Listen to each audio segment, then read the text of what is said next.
A day ago he was just another tourist on a train. On August 22, U.S. Airman First Class Spencer Stone was treated for knife wounds in a hospital in France and applauded by world leaders for foiling what officials called an attempted attack. Stone was touring Europe with two friends he grew up with in California. The three men in their 20s helped overpower a Kalashnikov-toting suspected gunman on a high-speed train heading for Paris from Amsterdam. Among the other heroes of the nighttime drama was a Frenchman on his way to the toilet who first tried to tackle the assailant as he entered the carriage, and a 62-year-old Briton who still had blood spattered over his shirt as he spoke to journalists on August 21 at night. But it may have been Stone, 23, of Lajes Air Base, Azores, who took the biggest risk. Stone's height of at least 1.9 meters and Jujitsu martial art and American football background probably helped him, a relative said. He was the first one to jump on him. He's the one who got cut up. None of us are injured, but Spencer took a few injuries and he just had no fear. 23-year-old student Anthony Sadler told Reuters, "That's our friend, so once we saw him go we had to go and join him. We couldn't have just left everybody to die like that. It was a crazy situation," said Sadler, a student at Sacramento State University. Sadler said everything happened very fast as the attacker, armed with an automatic pistol and a box cutter as well as the AK-47 assault rifle, appeared to try to clear his weapon, which seemed to be jammed. One French-American passenger was hit by a bullet and was hospitalized for a chest wound. He was in serious but stable condition, authorities said. "I woke up to basically people ducking and then I was like, why is everybody ducking?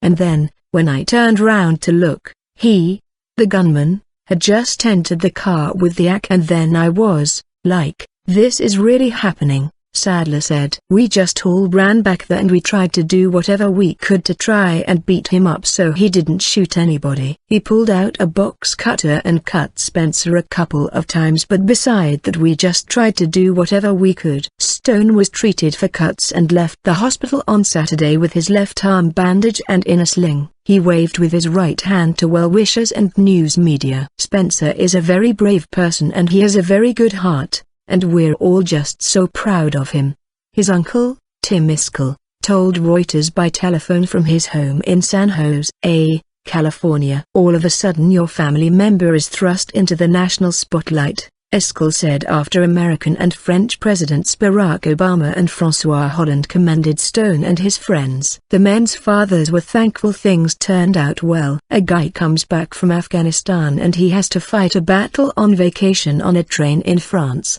Emmanuel Scarlatos said of his son, a college student who works at a Costco retail store as well as serving in the National Guard. Speaking with Reuters by telephone from his home in Roseburg, Oregon, he said Scarlatos and Stone were as close as brothers, having grown up together in Carmichael, California. They trusted each other where one wouldn't back down if the other was getting his butt kicked, Scarlatos said. "We're still trying to wrap our heads around it, but we're proud of him." Anthony Sadler's father, also named Anthony, told Reuters by phone.